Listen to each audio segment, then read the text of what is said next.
వారు ఐటీ మంత్రి కూడా, రైల్వే మంత్రి మాత్రమే కాదు ఐటీ శాఖ మంత్రిగా కూడా ఉన్నారు. కాబట్టి వారికి చేసిన విజ్ఞప్తి ఏమంటే, గతంలో కేసీఆర్ గారి నాయకత్వంలో మేము అన్ని పాత జిల్లా కేంద్రాలలో ఆదిలాబాద్ కావచ్చు, కరీంనగర్ కావచ్చు, నల్లగొండ కావచ్చు, మహబూబ్ నగర్ కావచ్చు, ఖమ్మం, కరీంనగర్, నిజామాబాద్ అన్ని చోట్ల ఐటీ టవర్లు కట్టాం. మొత్తం ప్రతి చోట 50,000 స్క్వేర్ ఫీట్ల పైన ఐటీ టవర్లు కట్టాం.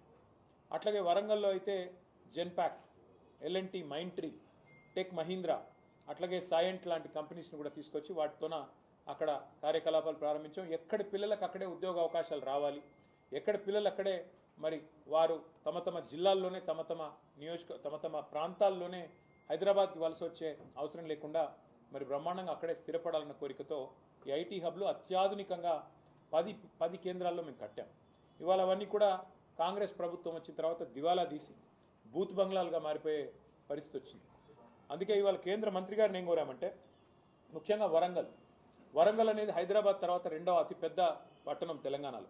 10 లక్షల జనాభా ఉన్న పట్టణం, బ్రహ్మాండంగా పెద్ద ఎత్తున కాలేజీలు, పెద్ద ఎత్తున విద్యార్థులు ఉన్న ప్రాంతం వరంగల్.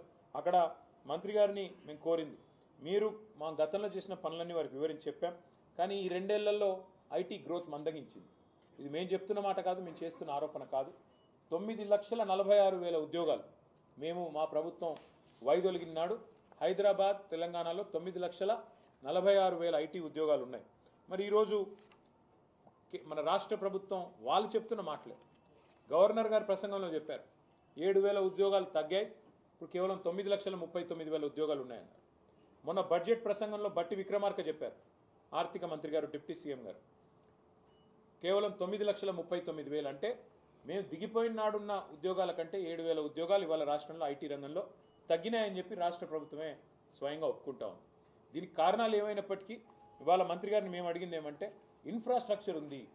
వరంగల్లో బ్రహ్మాండమైన ఐటీ హబ్ కట్టినాం. అక్కడ ఒక India AI center, India artificial intelligence centre, India data lab వరంగల్లో కేంద్ర ప్రభుత్వం అక్కడ ఉన్న ఇన్ఫ్రాస్ట్రక్చర్ను వినియోగించుకుని ఏర్పాటు చేయండి.